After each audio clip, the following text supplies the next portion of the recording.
Um problema sério que nós encontramos com o ensino da língua inglesa no Brasil é a defasagem do conhecimento do brasileiro. Talvez esse seja o problema mais sério que exista. O brasileiro tem um conhecimento tão pequeno do inglês que quando ele vai entrar numa escola e ele quer aprender rápido, mas a defasagem dele é muito grande para que ele possa aprender rápido ou aprender num tempo mais curto. Palavras básicas do dia a dia, nem mesmo como cumprimentar uma pessoa, muitos brasileiros sabem. Então, quando eles encaram o inglês da forma real, eles desanimam e param de estudar. E aí chovem propagandas enganosas, e hoje tem muitas na internet, prometendo que você vai aprender rápido. Em um ano e até 6 meses, algumas propagandas, você vai ficar fluente. Isso é mentira.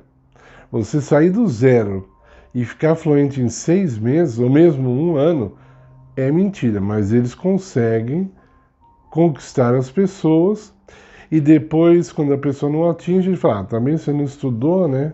Você não estudou tudo que devia de estudar, né? É propaganda enganosa, mas o governo permite, os órgãos defensores do consumo, do consumidor permitem.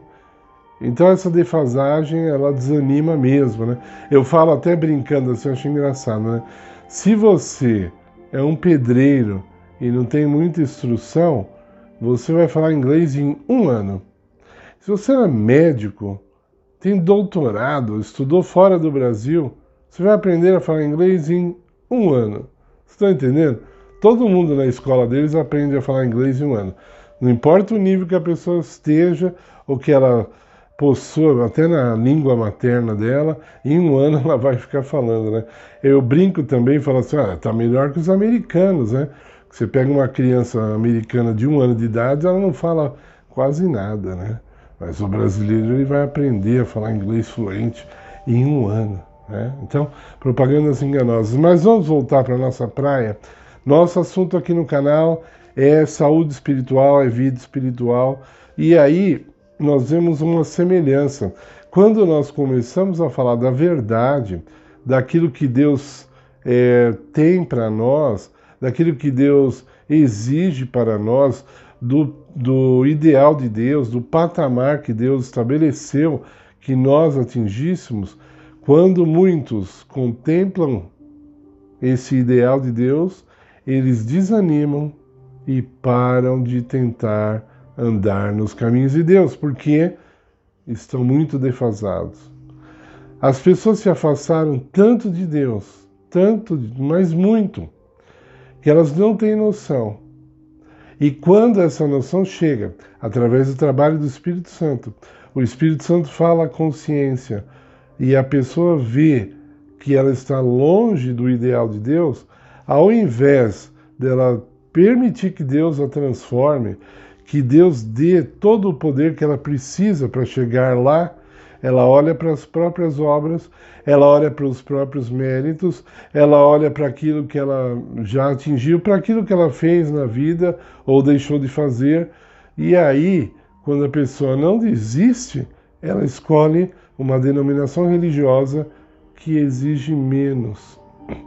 Uma denominação religiosa bem parecida com o estilo de vida que ela já tem.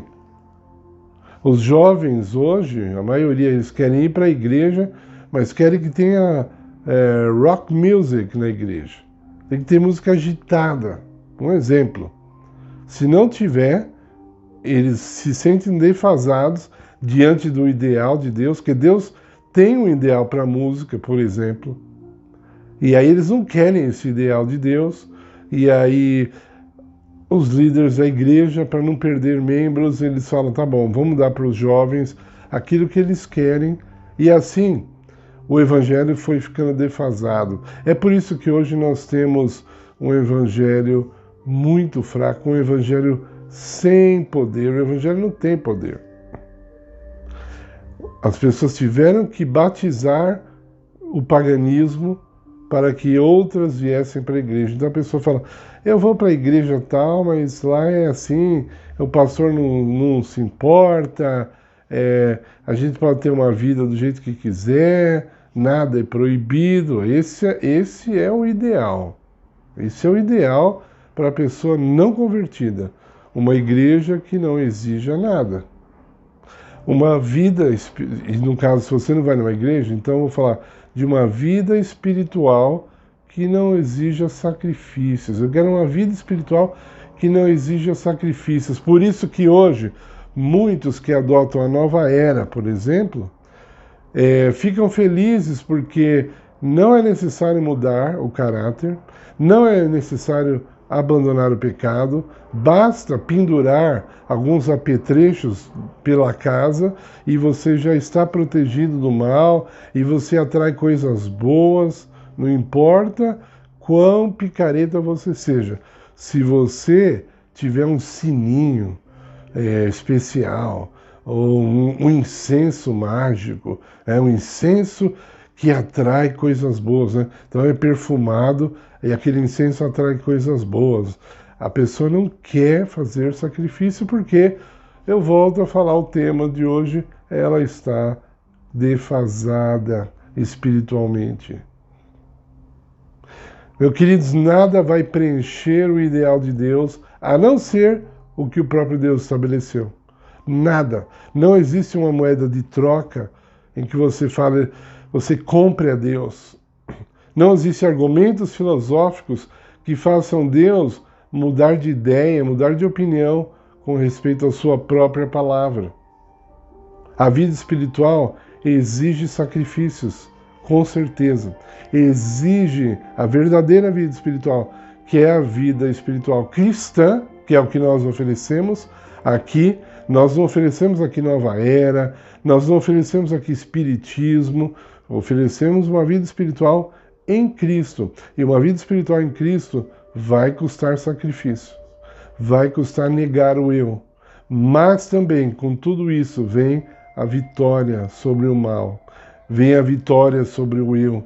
Você se torna livre em Cristo. Então você não é dominado mais por desejos inferiores, pela natureza inferior.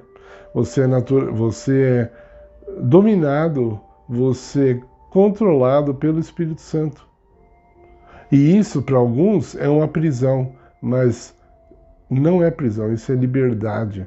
Que Deus nos deu livre-arbítrio, e aí quando nós escolhemos voluntariamente fazer a vontade dele, porque nós finalmente temos na consciência de que é o melhor, porque realmente é, as propostas que Deus nos faz são maravilhosas. A pessoa tem que ser, desculpe a palavra, burra, para não escolher os caminhos de Deus e tentar substituir com alguma filosofia qualquer. As pessoas estão tão sedentas de Deus e ao mesmo tempo tão defasadas, que eu sempre falo isso, elas estão enchendo auditórios onde os palestrantes vão falar de vida motivacional, querendo substituir as coisas de Deus com as coisas dos homens. Uma coisa ou outra é boa, não vou falar que não, mas nada chega perto do que Deus fala para nós. Se você se sente defasado, não se desanime. Cristo está te esperando, é o que a palavra diz. Jesus não voltou ainda porque ele está esperando nós, que estamos defasados, atingirmos o passo junto com aqueles que não estão defasados. Nós vamos andar no mesmo passo, em harmonia. Nós devemos seguir os passos de Cristo. A vitória é prometida para aquele que não desiste. Então não desista. A vitória é prometida. O apóstolo Paulo diz que em Cristo nós somos mais do que vencedores. Então, se mantenha em Cristo. Não fique satisfeito com o mínimo. Qual é o mínimo que eu posso dar para Deus? Qual é o mínimo? Não fique satisfeito com isso. Pergunte sempre o que é que eu posso dar para Deus. Qual é o máximo que eu posso dar para Deus? Essa é a oração que Deus está esperando de nós. Que Jesus te abençoe. Que você continue aqui no nosso canal, ouvindo outras mensagens importantes como essa. Que você deixe seu like. Se você tiver uma pergunta, comentário, por favor, faça. E se inscreva no canal. Nós precisamos de mais pessoas aqui para o canal crescer e essa mensagem chegar a muitas outras pessoas. Amém.